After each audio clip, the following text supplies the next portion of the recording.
अक्सर लोग पूछते हैं, भक्ति बड़ा मार्ग है या ज्ञान?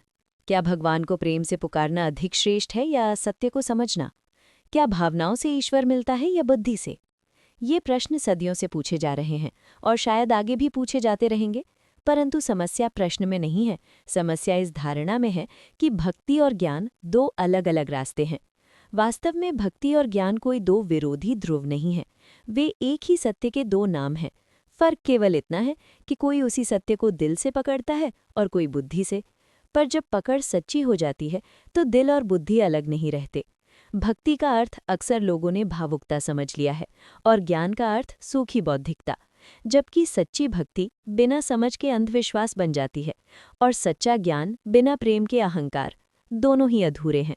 जब कोई व्यक्ति कहता है मैं ईश्वर से प्रेम करता हूँ, तो असल प्रश्न ये नहीं है कि वो प्रेम किससे कर रहा है, बल्कि ये है कि क्या वो अपने सीमित अहंकार से बाहर किसी बड़े सत्य को स्वीकार कर पाया है या नहीं। और जब कोई कहता है मैं सत्य को जानना चाहता हूँ, तो प्रश्न ये नहीं है कि उसने कितनी किताबें पढ़ लीं, बल्कि ये है कि क्या वो अपने ही मन की सीमाओं को पार करने को तैयार है या नहीं। आध्यात्मिकता में सबसे बड़ा भ्रम शब्दों के कारण पैदा होता है। कोई जिस सत्य को नारायण कहता है, वही किसी और के लिए आत्मा है। कोई उसे ब्रह्म कहता है, कोई शिव, कोई ईश्वर, और कोई उसे स्वतंत्रता या आज़ादी कह देता है। पर नाम बदलने से सत्य नहीं बदल जाता। जैसे कोई आग को अग्नि कहे या फायर, उसकी गर्मी वही रहती है। अक्सर लोग शब्दों को पकड़ लेते हैं और अनुभव को छोड़ देते हैं। वे ये तय करने लगते हैं कि कौन सा नाम सही है और कौन सा गलत, कौन सी परंपरा श्रेष्ठ है और कौन सी नहीं।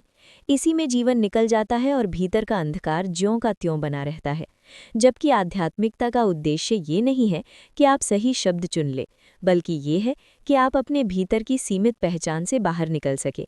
यदि कोई व्यक्ति प्रेम से ईश्वर का नाम ले रहा है और उसका अहंकार धीरे धीरे ढीला पड़ रहा है, तो वो भक्ति में भी है और ज्ञान में भी। और यदि कोई व्यक्ति आत्मा, चेतना और सत्य की बातें कर रहा है, पर भीतर से और कठोर होता जा रहा है, तो वो न ज्ञान में है न भक्ति में। आध्यात्मिक व्यक्ति की पहचान उसके कर्मकांड से नहीं होती, न उसकी शब्दों से। आध्यात्मिक व्यक्ति वो है जिसने ये देख लिया है कि उसका अहंकार ही उसके दुख का मूल कारण है, जिसने ये समझ लिया है कि मैं जो सोचता हूँ मैं उससे कहीं बड़ा हूँ, वही वास्तव में आध्यात्मिक यात्रा पर है। ऐसा व्यक्ति अपने विचारों को अंतिम सत्य नहीं मानता। वो अपने डर, अपनी इच्छाओं और अपनी धारणाओं को देख सकता है, उनसे चिपकता नहीं। उसके जीवन में कुछ ऐसा होता है जो उससे बड़ा होता है, कोई मूल्य, कोई सत्य, कोई लक्ष्य जिसके सामने वो झुक सकता है। ये झुकना कमजोरी नहीं है, बल्कि ये सबसे बड़ी शक्ति है, क्योंकि अहंकार का झुकना ही मुक्ति की शुरुआत है। भक्ति का अर्थ ये नहीं है कि आप किसी मूर्ति के सामने हाथ जोड़ लें या किसी नाम का जप कर लें। भक्ति का अर्थ है अपने छोटे स्वार्थों को चुनौती देना। भक्ति का अर्थ है ये स्वीकार करना कि मेरी इच्छाएं, मेरी सुविधा और मेरा सुख जीवन का अंतिम लक्ष्य नहीं है। जब कोई व्यक्ति अपने डर के बावजूद सत्य का साथ देता है, जब वो अपने लाभ के बावजूद सही को चुनता है, जब वो अपने अहंकार के बावजूद झुकना सीखता है, वही भक्ति है, चाहे वो किसी मंदिर में हो या न हो। भक्ति तब खतरनाक बन जाती है जब उसमें समझ नहीं होती। तब व्यक्ति भगवान के नाम पर अपनी कमजोरियों को ढकने लगता है, वो सवाल पूछना बंद कर देता है, सोचने से डरने लगता है और धीरे धीरे मानसिक गुलामी में चला जाता है। सच्ची भक्ति व्यक्ति को निर्भर नहीं बल्कि स्वतंत्र बनाती है। ज्ञान का अर्थ किताबें पढ़ लेना या सिद्धांत याद कर लेना नहीं है। ज्ञान का अर्थ है स्वयं को देख पाना, अपने भीतर चल रही लालसा, डर और भ्रम को बिना सजावट के पहचान पाना। यदि ज्ञान आपको और कठोर बना रहा है, दूसरों से ऊपर महसूस करा रहा है, तो वो ज्ञान नहीं, अहंकार है। सच्चा ज्ञान व्यक्ति को नम्र बनाता है, क्योंकि जितना वो जानता है उतना ही उसे ये स्पष्ट होता जाता है कि जानने योग्य कितना कुछ है। ज्ञान बिना भक्ति के इसलिए अधूरा है क्योंकि बिना प्रेम के समझ सूखी हो जाती है, उसमें करुणा नहीं रहती, संवेदनशीलता नहीं रहती। तब ज्ञान जीवन को हल्का नहीं करता बल्कि और भारी बना देता है। जब भक्ति और ज्ञान मिलते हैं, तब व्यक्ति का जीवन बदलने लगता है। तब वो न अंधविश्वासी होता है, न नास्तिक अहंकारी। वो प्रश्न भी करता है और झुकता भी है, वो सोचता भी है और समर्पण भी करता है। ऐसे व्यक्ति के लिए जीवन साधना बन जाता है। उसका काम, उसके संबंध, उसके संघर्ष सब उसे भीतर की ओर ले जाने लगते हैं। वो किसी एक मार्ग से चिपका नहीं रहता, क्योंकि वो जानता है कि मार्ग से अधिक महत्वपूर्ण है ईमानदारी।